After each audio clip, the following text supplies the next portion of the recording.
నిజం మాట్లాడేటువంటి సత్తా కలిగిన మిత్రులందరికీ ముందుగా పాదాభివందనాలు తెలియజేస్తా ఉన్నాను. ఎందుకు అనంటే మనిషి తన కోసం తానే బతుకుతున్నటువంటి జనరేషన్ ఇది. తన కోసం తాను మాత్రమే బతికేటువంటి జనరేషన్ కాబట్టి నిజం మాట్లాడగలుగుతామని చెప్పి ఇక్కడ దాకా విచ్చేసినటువంటి అందరికీ కూడా హృదయపూర్వక కళాభివందనాలు తెలియజేస్తా ఉన్నా.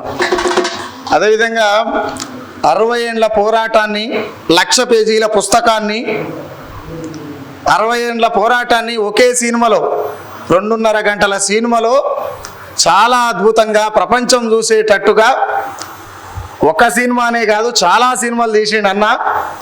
నాకు తెలిసి ఇందులో జై బోలో తెలంగాణ అనే సినిమా తెలియని వాళ్ళు ఉండరు అనుకుంటా. బహుశా నాకు నైట్ 12 గంటలకు కాల్ చేసిండు అన్న, టైటిల్ చూసి తెచ్చిందెవరు ఇచ్చిందెవరు అని. నేను ఒక సంవత్సరం తర్వాత దీని మీదనే ఒక సినిమా తీద్దాం అనుకుంటున్నాను, నువ్వు చాలా అప్డేట్ ఉన్నావు, ఎట్లా ఇది అని అడిగిండు. అడగంగానే నేను ఒక మాట చెప్పిన. నేనేం చెప్పినా అంటే, తెలంగాణ ఉద్యమం జరుగుతున్నటువంటి సందర్భం, మేధావులు, కవులు, గాయకులు ఉవ్వెత్తున పనిచేస్తున్నటువంటి సందర్భం, తెలంగాణ ఉద్యమం జరుగుతున్నటువంటి సందర్భంలో పుట్టిన ప్రతి ఆడబిడ్డకు మంతు వస్తుంది. మా ఆడబిడ్డలకు వచ్చి మంతు కూడా గంతేసి గొంతెత్తుతే వచ్చింది కదా తెలంగాణ, ఎవడో వచ్చి నేనిచ్చినా నేను తెచ్చినా అన్నప్పుడు చిన్న బాధ మొదలైంది నాకు. అందుకే ఈ ప్రోగ్రాం పెట్టినా. నిజంగా ఎందుకు నేను ఈ మాట చెప్తున్నంటే, ఒక తల్లి తీసే పురిటి నొప్పులు గుర్తుకొచ్చినాయి. తెలంగాణ మా అమ్మ అయితే ఎవడో ఈయడమైంది, ఎవడో తేవడమైంది, 4.5 కోట్ల ప్రజల శ్రమ ఉన్నది కదా ఇందులో అని చెప్పి అన్నతో మాట్లాడిన తర్వాత, అన్నకు ఈరోజు తమిళనాడులో సినిమాకి సంబంధించి ముఖ్యమైన పని ఉన్నప్పటికీ అన్న ఇక్కడ దాకా రావడం జరిగింది. అన్న మీరు వేదిక మీదకి రావాలి. ఎన్ శంకర్ అన్న గట్టిగా చప్పట్లు కొట్టాలి అన్న ఒకసారి.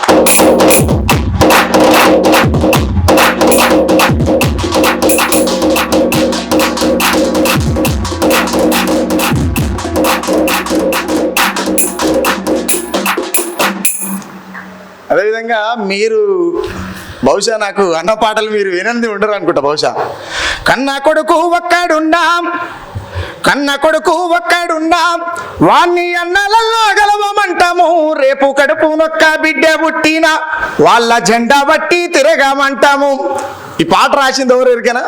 పాట అందరికీ తెలుసు, కానీ మనిషి ఎట్టుంటాడో తెలియకుండొచ్చు. బహుశా అంటే అందరికేం తెలవాలని ఏం లేదు కాబట్టి తెలియకుండొచ్చు. వానమ్మ వానమ్మ వానమ్మో ఒక్కసారన్నా వచ్చి పోవే వానమ్మ. ఈ పాట అయితే పక్కా తెలిసి ఉంటుంది అందరికీ. తెలియదా? తెలిసిన వాళ్ళు చప్పట్లు కొట్టుర్రి. ఆయన ప్రస్తుతానికి ఇప్పుడు ఏం చేస్తుందంటే, ప్రకృతి యోగిలాగా మారి ప్రకృతి సంచారం చేస్తా ఉన్నాడు. ప్రస్తుతానికి ప్రకృతిని పాట చేసుకొని ప్రకృతికి ప్రాణం పోసుకుంటా తిరుగుతున్నటువంటి జయరాజ్ అన్న వేదిక మీదకి రావాల్సిందిగా విజ్ఞప్తి చేస్తా ఉన్నాం.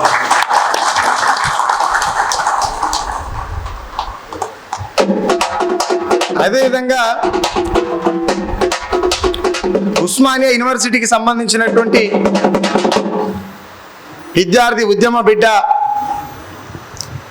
తెలంగాణలో లాఠీ దెబ్బలు తిని లబ్బర్ బుల్లెట్లు ఒంటికి తగిలించుకొని అంగీ లోపల దాయబడ్డ శరీరానికి తగిలినటువంటి మచ్చలు ఇంకా కూడా మానకుండా నొప్పులతో తిరుగుతున్నటువంటి ఉస్మానియాలో మా మదన్న అక్కడ ఉండడం నిజంగా కూడా సంతోషకరం. మదన్న వేదిక మీదకి రావాలి. ఉస్మానియా యూనివర్సిటీ విద్యార్థి సంఘం మదన్న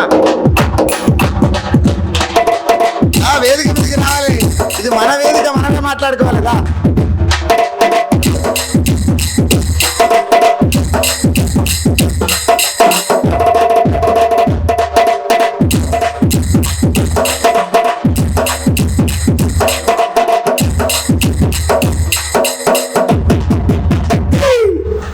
అదేవిధంగా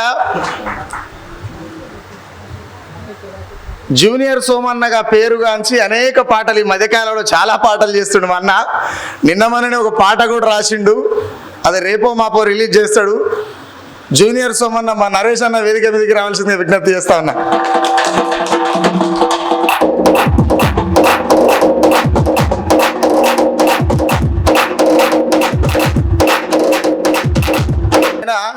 పూర్తి పూర్తి విశ్లేషణ ప్రజల ముందు పెట్టడానికి కంకణం కట్టుకొని బయలుదేరినటువంటి మా కృష్ణన్న కూడా వేదిక మీదకి రావాల్సిందిగా విజ్ఞప్తి చేస్తా ఉన్నా. అన్న గట్టిగా చప్పట్లు కొట్టాలి ఒకసారి.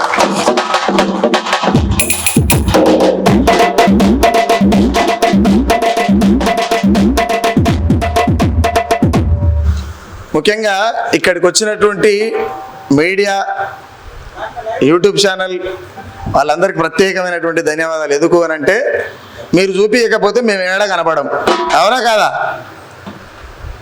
నేను మీతో మాట్లాడుతానికి సభ పెట్టిన నిమ్మలంగా చుట్టెట్లా మీరు చూపించకపోతే మేము ఏడా కనపడం.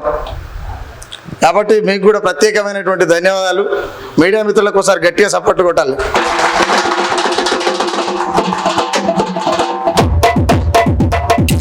ఇక్కడ నాతో పాటు పాటలు పాడగలుగుతాడు, రాస్తాడు.